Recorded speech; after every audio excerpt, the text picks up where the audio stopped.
जय श्री राम। आप सभी को प्राचीन काल की बात है। भगवान विष्णु और माता लक्ष्मी क्षीर सागर में शेषनाग की सैया पर विश्राम कर रहे थे और माता लक्ष्मी भगवान विष्णु जी के पैर दबा रही थी। तभी माता लक्ष्मी जी कहती है, हे स्वामी, मेरे मन में आज एक प्रश्न उठ रहा है, कृपया आप बताकर मेरे मन की जिज्ञासा को शांत करें। तभी भगवान विष्णु जी कहते हैं, हे देवी, पूछो, तुम्हारा वह कौन सा प्रश्न है। मैं अवश्य ही तुम्हें इस प्रश्न का उत्तर देने का प्रयास करूंगा।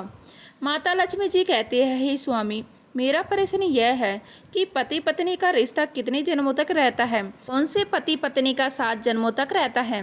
भगवान विष्णु जी कहते हैं, हे देवी, आपके इस प्रश्न का उत्तर महादेव की एक कथा में छिपा हुआ है। तुम इस कथा को पूरा सुनो, इससे तुम्हें पता चल जाएगा कि पति पत्नी का रिश्ता कितने जन्मों तक रहता है। माता लक्ष्मी जी कहती है, हे स्वामी, कृपया आप इस कथा को सुनाइए। मैं इस कथा को पूरा मन से सुनूंगी। फिर भगवान विष्णु जी कहते हैं, हे देवी, जो भी स्त्री पुरुष इस कथा को सुनते हैं वे समझ जाते हैं कि पति पत्नी का रिश्ता कितने जन्मों तक का होता है या रहता है। आप सभी से निवेदन है कि इस कथा को और कहानी को पूरा अंत तक जरूर सुनें, आधा अधूरा बिल्कुल ना छोड़ें, और पसंद आए तो वीडियो को लाइक करें, चैनल को सब्सक्राइब करें। फिर आगे भगवान विष्णु माता लक्ष्मी जी को कथा सुनाते हुए कहते हैं, हे देवी, एक बार की बात है, माता पार्वती शिव जी से कहती है, हे प्रभु, मैंने देखा है कि पृथ्वीलोक पर कुछ स्त्री पुरुष बड़े ही प्रेम से जीवन जीते हैं। यहाँ तक कि कुछ स्त्री पुरुष तो एक पल के लिए भी दूर नहीं होते, एक दूसरे को देखकर ही जीते हैं और दोनों की जोड़ी जन्म जन्मांतर तक बनी रहती है। तो हे प्रभु, मैं यह जानना चाहती हूँ कि क्या इस कलयुग में भी पति पत्नी की जोड़ी दूसरे जन्म में भी मिल पाती है या नहीं। और साथ ही साथ कुछ चर्चा भाग्य को लेकर भी चाहती हूँ कि जो भाग्य में नहीं होता क्या वह मनुष्य को प्राप्त हो सकता है। भगवान शिव कहते हैं, हे पार्वती, मैं तुम्हारे मन की बात ठीक से समझ चुका हूँ। अब मैं तुम्हें एक छोटी सी कहानी सुनाता हूँ। इस कहानी को बड़े ही मन से सुनना, क्योंकि इस कहानी को सुनने से तुम्हें 2 ज्ञान की बातें प्राप्त होंगी। पहला, स्त्री पुरुष का नाता कितने जन्मों तक रहता है। दूसरा, भाग्य में जो नहीं होता वह कभी नहीं मिलता। भगवान शिव कहते हैं, हे पार्वती, एक राजकुमारी थी जो पूरी तरह से चरित्रवान थी, जिसकी शादी एक चरित्रवान राजकुमार के साथ हुई थी। दोनों ही जीवन का आनंद सुख और वैभव के साथ ले रहे थे। उन्हें धन की कोई कमी नहीं थी, कमी थी तो बस एक संतान की, जिसको लेकर राजकुमारी चिंताग्रस्त रहती थी। समय धीरे धीरे गुजरता गया। एक दिन राजकुमारी की तबीयत अचानक बहुत खराब हो गई। फिर वह राजकुमार से बोली, प्रीतम, मैंने आपको बहुत प्यार किया है, मैंने आपकी बहुत सेवा की है, भजन पूजा भी की है, मगर मैं आपकी एक खुशी पूरी नहीं कर पाई। वह है संतान को जन्म देने की खुशी। मुझे आभास हो रहा है कि अब मेरा जीवन कुछ पलों में ही समाप्त होने वाला है। मलाल मत करना। मेरे न रहने के बाद मेरी यादों में तुम्हें जीवन जीना है। मैं आपको वचन देती हूँ, अगले जन्म में फिर आपकी पत्नी बनूंगी, तब मैं आपकी संतान की इच्छा अवश्य पूरी करूंगी। और फिर इतना कहते ही उस राजकुमारी की मृत्यु हो जाती है। फिर भगवान विष्णु माता लक्ष्मी जी से कहते हैं, हे देवी, आगे भगवान शिव कहते हैं, समय आने पर एक दिन राजकुमार भी शरीर छोड़ देता है। फिर वह राजकुमार एक ऐसे राजा के जहाँ जन्म देता है जिसकी 1600 रानियाँ थीं और सब रानियों के बीच वह अकेला ही पुत्र था। उधर वह राजकुमारी भी एक ऐसे राजा के यहाँ जन्म लेती है जिसकी भी 1600 रानियाँ थीं और सभी रानियों के बीच केवल एक ही पुत्री थी। भगवान शिव आगे कहते हैं, हे देवी पार्वती, जिस राजा का पुत्र था उस राजा के पास एक बहुत ही अक्लमंद और वफादार तोता था। राजा उससे बहुत सारे मामलों में सलाह लिया करता था और उसकी सलाह मानता भी था। बड़ी बड़ी मुश्किल समस्याओं में राजा तोते की सलाह अवश्य लेता था। फिर भगवान विष्णु माता लक्ष्मी जी से कहते हैं, हे देवी, शिव जी पार्वती को आगे बताते हुए कहते हैं, एक दिन राजा ने उस तोते को बुलाया और तोते से कहा, हे तोते, मैं तुम्हें एक बहुत बड़ी जिम्मेदारी सौंप रहा हूँ जो तुम्हें पूरी करनी है। तो तोता ने कहा, बोलिए महाराज, मैं आपके लिए कुछ भी कर सकता हूँ। तो राजा ने कहा, हे तोते, तुम तो जानते हो कि मेरा एक ही बेटा है और मैं अपने बेटे के लिए जैसी बहू चाहता हूँ तुम्हें ढूंढकर ऐसी ही बहू लानी है। और फिर राजा ने उस तोते को अपने मन की सारी बात बता दी कि वह बहू कैसी चाहता है। तोता राजा की बात सुनकर राजी हो गया और बोला, महाराज, आप जैसी भी राजकुमारी चाहते हैं आप एक पर्ची पर लिखकर मेरे पैर में वह पर्चा बांध दीजिए। फिर आगे का काम आप मेरे ऊपर छोड़ दीजिए। मैं वैसे ही राजकुमारी तलाश करके लाऊंगा जैसी आप चाहते हैं।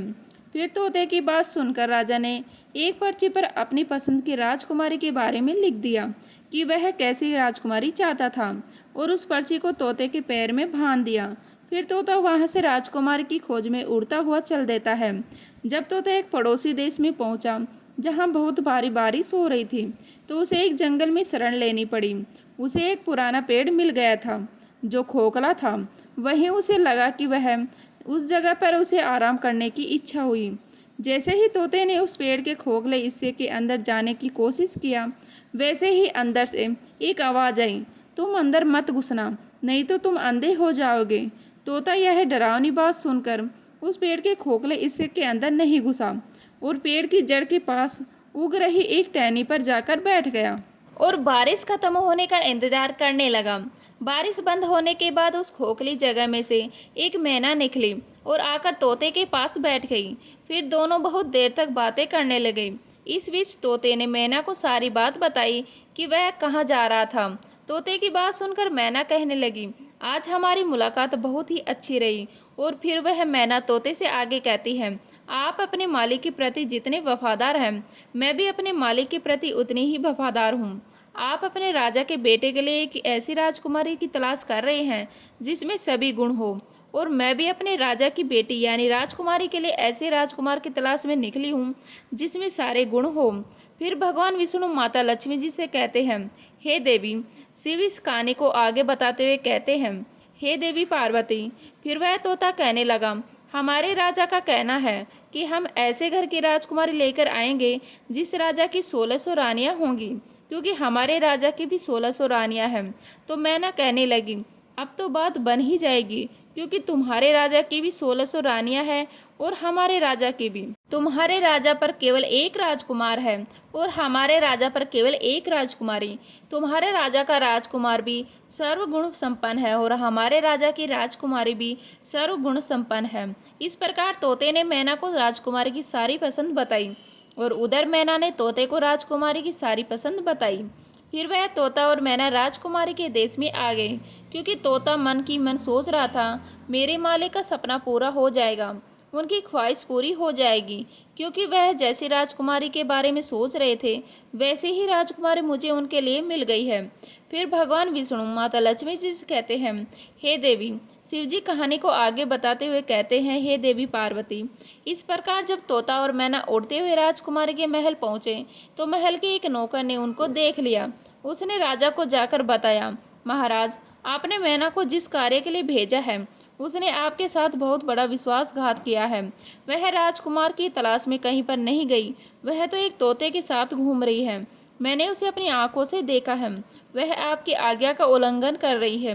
जब राजा ने अपने नौकर से ऐसी बात सुनी तो वह क्रोध में आ गया और उसने तोते और मैना को मारने का हुक्म दे दिया। जिस समय राजा ने तोता और मैना को मारने की सजा सुनाई, वह बात मैना को मालूम पड़ गई। मैना ने भी तोते से कहा, हम दोनों की जान यहाँ खतरे में है, जितनी जल्दी हो सके हमें यहाँ से भाग जाना चाहिए। जल्दी उड़ो वरना हम दोनों बेमौत मारे जाएंगे, इससे पहले कि राजा के तीर हमें मारे। चलो हम यहाँ से कहीं दूर भाग चलें। और फिर ऐसा सोचकर तोता और मैना वहाँ से बहुत दूर उड़ गई। राजा के नौकर जब उन्हें मारने पहुँचे तो वे वहाँ नहीं थे। उन्होंने तोते और मैना को बहुत खोजा, किंतु वे कहीं नहीं दिखाई दिए।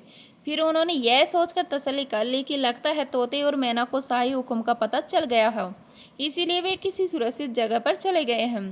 अब तोता और मैना ने कुछ दिन तक इंतजार किया ताकि लोग इस बात को भूल जाएं। फिर वे वापस महल आए और आकर तोता राजा के दाएं घुटने पर और मैना राजा के बाएं घुटने पर बैठ गई।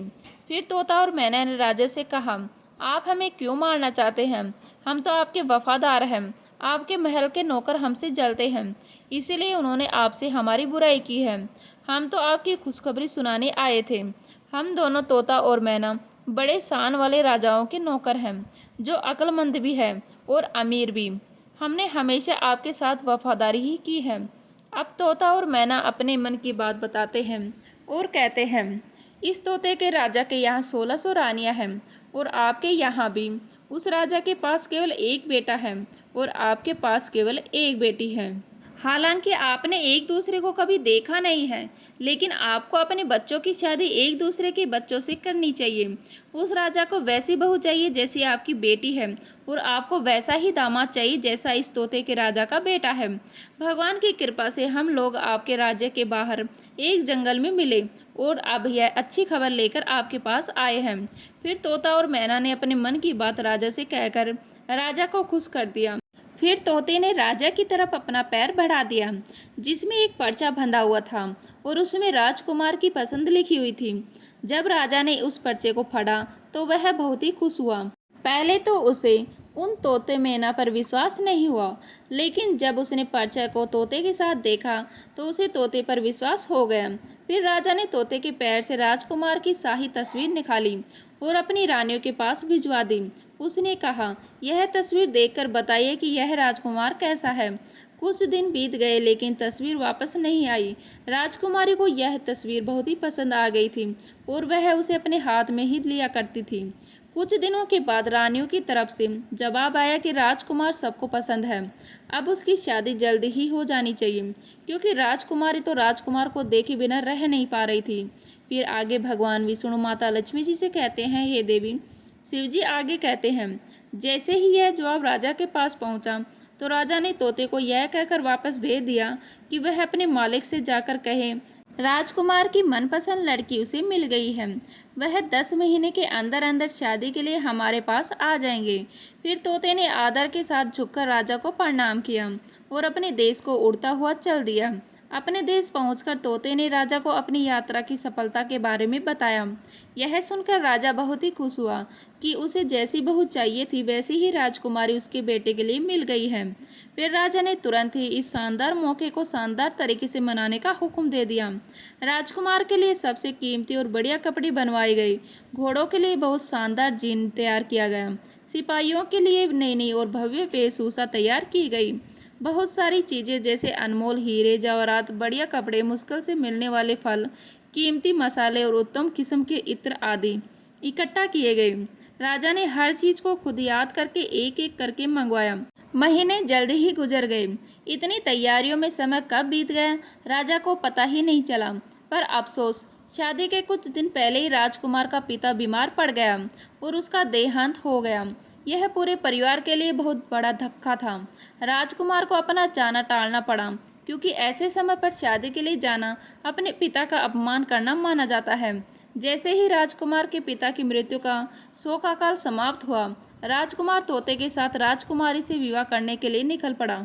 उधर राजकुमारी का राज्य बहुत दूर नहीं था, इसीलिए राजकुमार बहुत ही शीघ्र वहां पहुंच गया।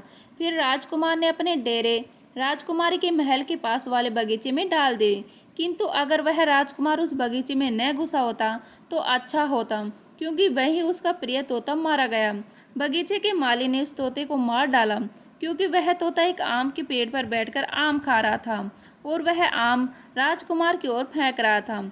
यह बात माली को पसंद नहीं आई और उसने क्रोध में आकर तोते को मार दिया। जैसे ही यह मुसीबत राजकुमार पर आई, कुछ ही समय के बाद खबर आई कि राजकुमारी के पिता ने अपनी बेटी की शादी उससे करने से इनकार कर दिया, क्योंकि उसका पिता मर गया था। अब बगीचे में डेरा डालने के कुछ दिन बाद राजकुमारी शेयर करने के लिए बाहर जा रही थी। इत्तेफाक से वह उसी रास्ते से गुजरी जिस पर वह बगीचा था। उसने उस बगीचे की ओर नजर डाली और वहीं उसने राजकुमार को देख लिया। राजकुमारी ने राजकुमार को तुरंत पहचान लिया, क्योंकि उसकी तस्वीर अभी भी उसके पास ही थी। उसने उस समय तो कुछ नहीं कहा, पर सीधे अपने महल लौट आई, क्योंकि उसे अपना प्रेमी मिल गया था। उसी समय से उसे सब कुछ बहुत अच्छा लगने लगा था। शाम को खाने के समय राजकुमारी ने अपने खाने में से आधा खाना खाया और बचा हुआ आधा खाना राजकुमार की तस्वीर के साथ राजकुमार को भिजवा दिया। उसने अपने दासी से कहा कि वह राजकुमार से कहे कि वह उस खाने को खा ले, और अगर वह ना खाए तो उसमें अपनी उंगली घुसा दो। फिर आगे भगवान विष्णु माता लक्ष्मी से कहते हैं, हे देवी। शिवजी पार्वती को आगे कथा सुनाते हुए कहते हैं, हे देवी। वह दासी ने वैसा ही किया। जब राजकुमार ने खाना नहीं खाया तो इस दासी ने उसे खाने की प्लेट में उंगली घुसाने के लिए कहा। जब उसने प्लेट में रखे चावल में अपनी उंगली डाली तो उसमें उसे अपनी तस्वीर मिली। उसने सोचा कि राजकुमारी तो मुझे प्रेम करती है। ऐसा सोचकर उसने अपने हाथ बढ़ाया और एक चिट्ठी राजकुमारी के नाम लिखी और उसे उस दासी को देकर वापस भेज दिया। जब वह दासी राजकुमारी के महल पहुंची और राजकुमारी ने वह चिट्ठी देकर पढ़ी, तो उसके मन में राजकुमार से मिलने की तीव्र इच्छा जाग उठी। उसने आधी रात को असरफियों से भरा एक थैला लिया और उस बगीचे की ओर चल दी जहाँ पर राजकुमार ठहरा हुआ था। राजकुमारी बोली, तुम आश्रय में मत पड़ो, मैं तुम्हें बहुत प्यार करती हूँ और इसीलिए मैं छिपकर तुम्हारे पास आई हूँ। मेरे पिता तुमसे मेरी शादी की इजाज़त नहीं देंगे। चलो अपना घोड़ा तैयार करो और मुझे अपने साथ अपने देश ले चलो, जहाँ हमारा कोई कुछ नहीं बिगाड़ सकेगा। फिर राजकुमार और राजकुमारी दोनों ही एक घोड़े पर सवार होकर राज्य से बाहर निकल गए। वे एक ऐसे स्थान पर पहुंच गए जहां पर उनकी जान बहुत ही बड़े खतरे में पड़ गई। वे जिस जिस नगर में पहुंचे वहां एक जादूगरनी रहती थी। उसकी भी एक बेटी थी। जैसे ही उसकी बेटी ने राजकुमार को देखा, वह राजकुमार से प्रेम कर बैठी और उससे विवाह की दृढ़ प्रतिज्ञा कर ली। अब वह जादूगरनी मन में सोचने लगी कि शादी राजकुमार के साथ कैसे होगी। फिर उसने एक तरकीब सोची। उसकी बेटी भी यही सोचने लगी कि आखिर मेरी शादी इस राजकुमार से कैसे हो सकती है। फिर उसने भी एक तरकीब सोची और अपनी माँ से कहा कि राजकुमार और राजकुमारी को अपने घर खाने के लिए बुलाओ। अपनी बेटी की बात मानकर जादूगरनी ने राजकुमार और राजकुमारी को अपने घर भोजन के लिए बुलाया। जब राजकुमार और राजकुमारी उस जादूगरनी के घर पर गए, तो जादूगरनी ने राजकुमार को एक कमरे में बुलाया और उसके गले में रस्सी का फंदा डाल दिया। फंदा डालते ही राजकुमार एक भैंस के रूप में बदल गया। फिर जादूगरनी ने उसे पीछे वाले दरवाजे से बाहर एक सुरक्षित स्थान पर भेज दिया और अपनी बेटी को भी उसके साथ भेज दिया। अब राजकुमारी भोजन करने के बाद अपने राजकुमार को ढूंढने लगी, मगर वह तो अब भैंसा बन चुका था। वह उसे कैसे मिल पाता था। उधर सारा दिन वह भैंसा जादूगरनी की बेटी के पीछे पीछे घूमता रहा। वह लड़की जहाँ भी जाती, भैंसा उसके पीछे जाता। रात को जब वह जादूगरनी की बेटी भैंस के गले में रस्सी का फंदा निकाल देती थी, तो वह राजकुमार फिर से मनुष्य बन जाता था। लेकिन जैसे ही सुबह होती, वह फिर से रस्सी का फंदा उसके गले में डाल देती थी और वह फिर से भैंसा बन जाता था। दिन भर वह उसके साथ बाहर घूमता रहता। उधर राजकुमारी को राजकुमार से मिले कई दिन बीत गए थे। वह पागलों की तरह उसे इधर उधर ढूंढ रही थी। वह बहुत ही दुखी थी। उसे कुछ समझ नहीं आ रहा था कि अब क्या करे। वह सोचती, आखिर राजकुमार मुझे छोड़कर कहाँ चला गया? क्या उसने मुझे धोखा दे दिया? नहीं, वह ऐसा नहीं कर सकता। वह मुझसे बहुत प्रेम करता है, मैं भी उससे बहुत प्रेम करती हूँ। कहीं ऐसा तो नहीं कि किसी ने उसका कत्ल कर दिया हो। फिर उस राजकुमारी ने एक आदमी का रूप धारण किया और उस देश के राजा के पास पहुंची और उसे अपने मन की बात बताई। उधर राजा राजकुमारी की शकल सूरत और बोलने के ढंग से बहुत प्रभावित हुआ। फिर राजा ने अपने दरबार में उस राजकुमारी को कोतवाल के पद पर नियुक्त कर दिया। जब राजकुमारी कोतवाल बन गई, तो उसे बहुत सारे घरों में आने जाने की अनुमति मिल गई। इस वजह से उसे बहुत सारे घरों के वेद मालूम होने लगे। इस प्रकार राजकुमारी कोतवाल बनकर राजा के यहाँ काम करने लगी। समय धीरे धीरे बीतता गया। कई साल गुजर गए। फिर एक दिन राजा की मृत्यु हो गई। उधर सभी नगरवासी उस कोतवाल को राजा बना देते हैं, क्योंकि उस कोतवाल का व्यवहार जनता के प्रति बहुत ही अच्छा था। फिर एक दिन उसी नगर से एक व्यक्ति एक भैंसा बेचने के लिए उस राजा रूपी राजकुमारी के पास आया। राजा रूपी राजकुमारी ने उस व्यक्ति का भैंसा खरीद लिया। वह भैंसा बहुत ही काम का था। वह किसी भी खोई हुई चीज को सूंघकर बता सकता था। फिर एक दिन अचानक वह भैंसा कहीं गुम हो गया। राजा ने उस नगर में सूचना भिजवा दी कि इस नगर में जितने भी भैंसे हैं, सबको यहाँ पर इकट्ठा किया जाए। उधर यह सूचना उस जादूगरनी के पास भी पहुंची। अब सभी नगर के भैंसे राजा के सामने एकत्रित हुए, मगर उस जादूगरनी ने अपना भैंसा, जो कि वास्तव में एक राजकुमार था, राजा के दरबार में नहीं भेजा। जब सैनिकों ने राजा रूपी राजकुमारी को यह बात बताई कि जादूगरनी ने अपना भैंसा नहीं भेजा, तो वह एकदम से भड़क गई। उसने आदेश दिया कि उस भैंसे को जबरदस्ती दरबार में लाया जाए। जैसे ही सैनिकों ने उस भैंसे के गले में पड़ी हुई रस्सी को जोर से खींचा, भैंसे की रस्सी उसकी गर्दन से निकल गई और रस्सी निकलते ही वह भैंसा, जो वास्तव में राजकुमार था, अपने असली रूप में लौट आया। फिर तो उस राजकुमारी रूपी राजा का सपना साकार हो गया। वह दौड़कर राजकुमार के गले लग गई उसने उस जादूगरनी बुढ़िया को पकड़वाकर कारागार में डलवा दिया गया। राजा रूपी राजकुमारी ने सभी नगरवासियों से कहा, मुझे अपने राजकुमार से मिलने के लिए एक आदमी का रूप लेना पड़ा था। मैं एक औरत हूँ, इसलिए आज से आप सभी हमारे राजकुमार को अपना राजा और हमें अपनी रानी समझो। इस प्रकार नगरवासियों में खुशी की लहर दौड़ पड़ी। उन्होंने उस राजकुमार को अपना राजा और राजकुमारी को अपनी रानी स्वीकार कर लिया। अब इधर वह राजकुमार राजा बना और वह राजकुमारी रानी। फिर उस जादूगरनी की बेटी को रानी के कैद खाने में डलवा दिया, क्योंकि उसने पूर्व जन्म में अपने पति को झूठा दोष लगाकर एक राजा की कैद में डलवा दिया था। इसीलिए उसे भी अब राजा की कैद का सामना करना पड़ा। राजा और रानी एक दिन घूमने के लिए निकले। जब वे जंगल से होकर गुजर रहे थे तो एक पेड़ के पास खड़े होकर आराम करने लगे। वह पेड़ कई साल पुराना था। उसी पर राजकुमार और राजकुमारी ने अपने पूर्व जन्म से एक प्रेम चिन्ह बनाया था, जो अब भी सुरक्षित था। जैसे ही उनकी नज़र उस प्रेम चिन्ह पर पड़ी, उन्हें अपने पूर्व जन्म की सारी घटनाएं याद आ गई। उन्हें पुराना जीवन, पुरानी बातें सब याद आ गई और उनके जीवन में एक खुशी की लहर दौड़ पड़ी।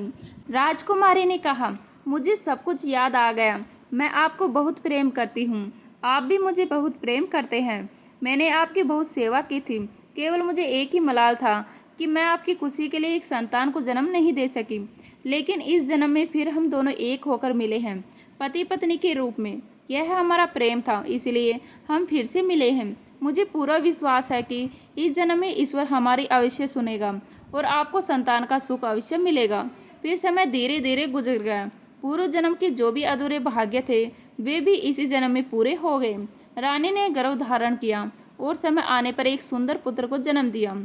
इस प्रकार एक पत्नी ने अपने अगले जन्म में आकर अपने पति को पुनः प्राप्त किया और उसके सुख के लिए एक पुत्र रतन को भी जन्म दिया। फिर आगे भगवान विष्णु माता लक्ष्मी जी से कहते हैं, हे देवी। शिव जी पार्वती जी से कहते हैं, हे देवी। इस कथा से यह ज्ञान प्राप्त होता है कि यदि स्त्री और पुरुष आपस में सच्चा प्रेम करते हैं और तनिक भी विरोध भाव नहीं रखते हैं, तो ऐसे पति पत्नी का रिश्ता जन्म जन्मांतर तक होता है। यदि स्त्री पुरुष को धोखा देती है तो उसे भी धोखा मिलता है, और यदि पुरुष स्त्री को धोखा देता है तो उसे भी धोखा मिलता है। इसलिए पति पत्नी का रिश्ता अटूट विश्वास का होता है। जो स्त्री पुरुष विश्वास की डोर मजबूत रखते हैं, वे 7 जन्मों तक पति पत्नी के रूप में मिलते हैं। उनकी पूर्व जन्म की शेष बची हुई इच्छा को भी भाग्य की देवी पूरी करती है। जैसे कि राजकुमारी को अपने अगले जन्म में वही राजकुमार पति के रूप में मिला और उसे संतान का सुख भी प्राप्त हुआ। आगे भगवान विष्णु माता लक्ष्मी से कहते हैं, हे देवी। इस कथा से दूसरा ज्ञान यह प्राप्त होता है कि भाग्य में जो नहीं होता वह कभी नहीं मिलता। जादूगरनी की बेटी का चरित्र ठीक नहीं था। वह अपनी जादुई शक्ति से राजकुमार को हासिल करना चाहती थी, लेकिन राजकुमार उसके भाग्य में नहीं था। इसलिए वह चाहे जितनी चालें चली, वह राजकुमार को हासिल नहीं कर सकी। राजकुमार केवल उस राजकुमार के भाग्य में था। इसीलिए इतनी सारी मुश्किलों के बाद भी वही राजकुमार इस जन्म में फिर उसी राजकुमारी को पति के रूप में प्राप्त हुआ।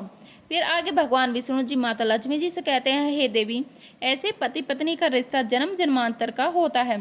इसीलिए इस रिश्ते में विश्वास बनाए रखना चाहिए और पूरी तरह एक दूसरे के प्रति चरित्रवान रहना चाहिए। जो चीज़ भाग्य में नहीं होती, वह चाहे कितना भी प्रयास कर लो, नहीं मिलती। इसीलिए कभी भी गलत रास्ता अख्तियार नहीं करना चाहिए, अन्यथा इसके बुरे परिणाम भुगतने पड़ते हैं। जैसे कि उस जादूगरनी की बेटी को हमेशा के लिए राजा ने कैद खाने में डलवा दिया और उसका सारा जीवन उसी कैद में गुजर गया। जब माता लक्ष्मी जी ने यह कथा पूरी सुनी तो उन्होंने कहा, हे स्वामी, अब मुझे मेरे प्रश्न का उत्तर मिल गया और मैं यह कथा सुनकर पूर्ण संतुष्ट हो गई हूँ। प्रेम से बोले जय श्री हरि विष्णु जी। ऐसे ही और भी रोचक और आध्यात्मिक वीडियो के लिए चैनल को सब्सक्राइब कर लें। आपको ये कथा कैसी लगी है कृपया कमेंट करके ज़रूर बताएं। वीडियो पसंद आया हो तो लाइक करें और अपने दोस्तों के साथ शेयर करें और कमेंट बॉक्स में जय श्री राम लिखना ना भूलें। तो फिर मिलेंगे एक और ऐसे ही नई वीडियो के साथ। तब तक के लिए जय हिंद, जय भारत, जय श्री राम।